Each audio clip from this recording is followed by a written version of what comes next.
Officer, don't you have better things to do than hang around with criminals?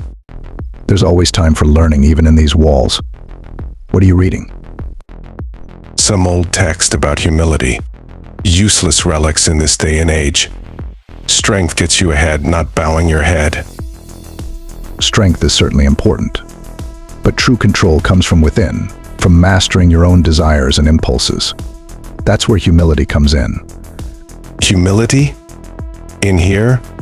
This place breeds resentment, not respect, especially for those in uniforms.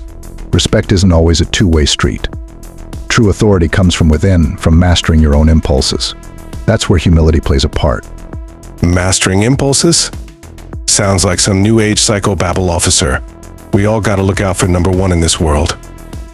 Perhaps. But the powerful ones, the state authorities you mentioned, they often lack humility. Blinded by their own sense of importance, they forget the people they serve. That leads to a disconnect, a breeding ground for anger and defiance. The people serve them. You mean, they crack the whip, we fall in line. That's how this whole system works.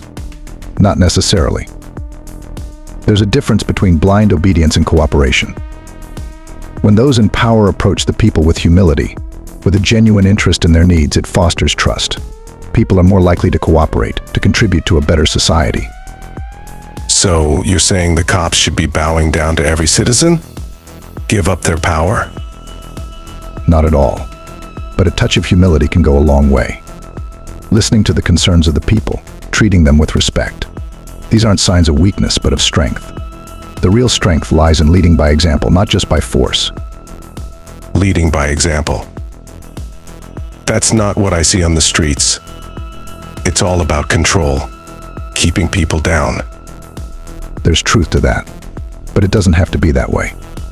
Perhaps this time here is a chance for you to reflect on a different path. The old texts speak of serving elders as a way to learn humility. Elders? In this place, the only elders I know here are hardened criminals teaching me how to survive, not be humble. True wisdom doesn't always come from age. It can come from experience, even the harsh experience of prison. Serving others here, even with small acts of kindness, can teach valuable lessons. Lessons in empathy, in understanding the consequences of your actions. Consequences. Never thought of it that way. My actions landed me here, not exactly fulfilling some higher purpose. Not yet. But every journey begins with a single step. Humility, the control of your senses, as the texts say, could be that first step. The step towards taking responsibility, learning from your mistakes, and finding a way to contribute positively. Contribute positively. Sounds like a distant dream in this place of shadows. Perhaps. But even the faintest light can pierce the darkness. And sometimes the echoes of true wisdom can be heard in the most unexpected places.